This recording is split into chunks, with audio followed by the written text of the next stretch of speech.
सास बहू का लिव इन रिलेशन। नेहा खुले विचारों वाली लड़की थी। अरे नेहा, क्या दिन में सोती है?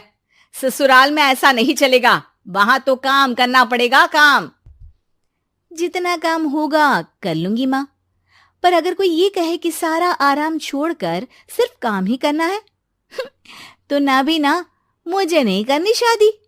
अरे कैसी बात कर रही हो? अच्छा चलो जाकर नहा लो, मैं नाश्ता लगा देती हूँ, फिर तुम्हें कॉलेज भी तो जाना है। नेहा कॉलेज के लिए निकल जाती है। वो सोचने लगती है कि ससुराल में वो कैसे मैनेज करेगी। क्या हुआ नेहा, परेशान लग रही हो? अरे यार, तू तो मुझे जानती है ना, मुझे अपनी लाइफ बिल्कुल परफेक्ट चाहिए, लेकिन लग नहीं रहा लोग मानेंगे। यार, कहीं मेरी शादी ऐसे घर ना हो जाए जहां मेरी जिंदगी ही नरक हो जाए। अरे मैंने ना कल एक इंग्लिश फिल्म देखी थी, उसमें भी कुछ ऐसी ही समस्या थी हीरोइन की। अच्छा, तो फिर क्या किया उसने? उसने तो अपने होने वाले पति से साफ साफ कह दिया कि वो पहले उसके घर कुछ दिन तक बिना शादी के रह कर देखेगी, और अगर ठीक लगा तो ठीक, वरना तेरे मेरे रास्ते अलग। अरे हाँ यार, ये तो बिल्कुल सही आइडिया दे रही है तू मुझे।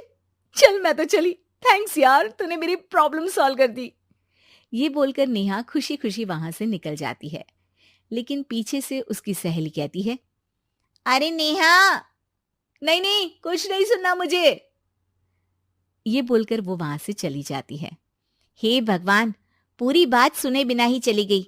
अरे वो तो विदेशी फिल्म थी, वहां सब चलता है, लेकिन ये तो भारत है, सभ्यता और संस्कारों वाला देश, जहां शादी से पहले लड़की को ससुराल में नहीं रखा जाता। खैर, नेहा मस्त होकर घर आती है।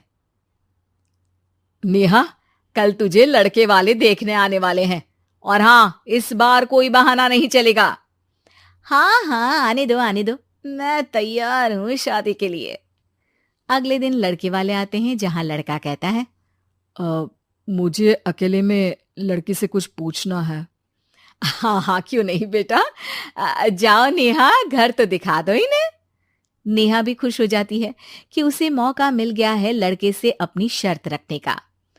देखो, मुझे ना शादी से बहुत डर लगता है, पता नहीं कैसी लड़की आए, तालमेल बना पाए कि नहीं मेरे परिवार से। मैंने कई घरों में रोज का क्लेश होते देखा है। तुमने तो मेरे दिल की बात कर दी। मैं भी यही सोच रही थी कि भाई सास तो अच्छी होनी चाहिए, पति सपोर्ट करे ना करे, रहना तो पूरे दिन सास के साथ है।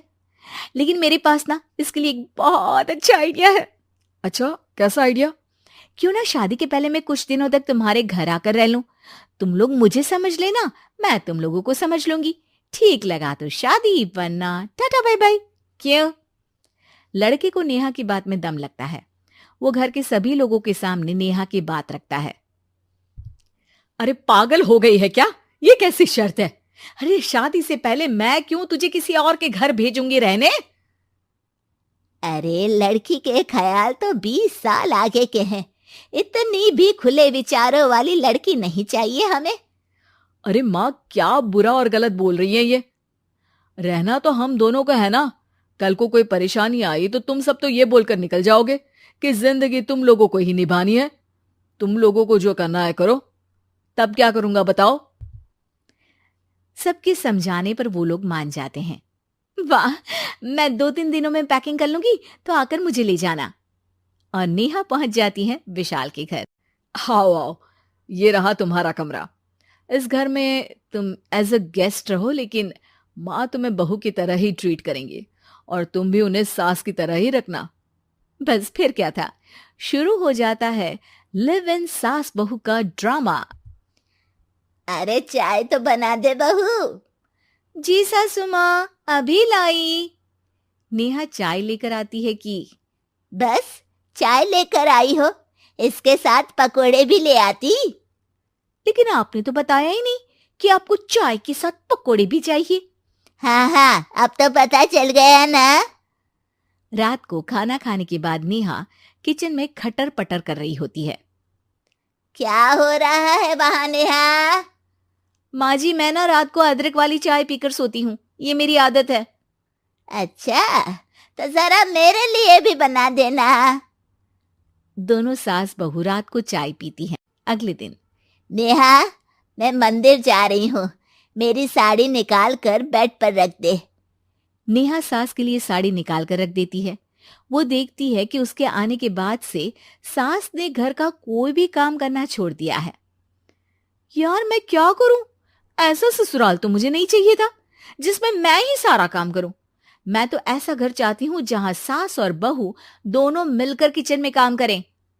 हे भगवान, रात को चाय पी ली, पेट में गैस बन गई, अब तो चला भी नहीं जा रहा है। मुझे तो ऐसी बहू चाहिए जो हेल्थ के प्रति कॉन्शियस हो, क्योंकि वो ठीक रहेगी तभी तो मैं ठीक रहूंगी। दोनों समझ जाती हैं कि वो लोग एक दूसरे के लिए नहीं बने हैं। अगले दिन, नेहा, जरा चाय तो ले आना।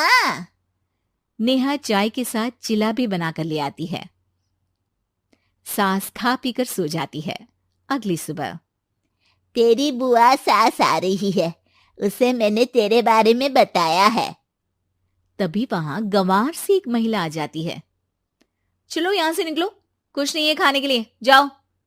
ए नेहा, तमीज से बात करो, ये मेरी ननद यानी आशीष की बुआ है। हाय रे दैया, इतनी आकड़ वाली लड़की! अरे यही है ना जो शादी से पहले ही आकर बस गई है यहाँ पर।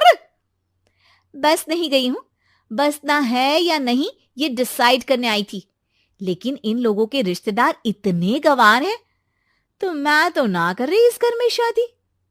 अरे भाभी, और क्या कमी थी हमारे आशीष में जो आपने ऐसी लड़की की शर्तों को मान लिया?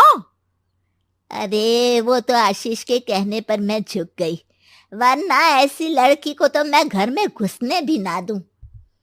ए हेलो, ऐसी लड़की कैसी लड़की? हाँ, बिना समझे बुझे शादी कर लूं? अब तो समझ गई ना कि हम लोग गांव के हैं। भाभी को खाट पर सोना और रिश्तेदारों का गांव से आना जाना तो लगा ही रहना है इस घर में। हाँ हाँ, मैं तो किसी मॉडर्न घर में शादी करूंगी। ये बोलकर नेहा वहां से चली जाती है। अपने घर में आकर नेहा कहती है, ना मां ना, लिव इन में रहकर देख लिया, ये गांव के लोगों का कोई भरोसा नहीं है। खैर, नेहा की शादी एक मॉडर्न घर में हो जाती है, जहां सास कहती हैं, हे नेहा, मैं टेनिस खेलने जा रही हूं, आओ तो जूस बनाकर रखना, और हाँ, वॉलनट्स और ओट्स भी बना लेना। जी माँ। माँ मॉम बोलो डार्लिंग, माँ इज ओल्ड फैशन। बेचारी नेहा सर पर हाथ रख लेती है। हे भगवान, ये सास तो सास ही होती है, गांव की हो या शहर की।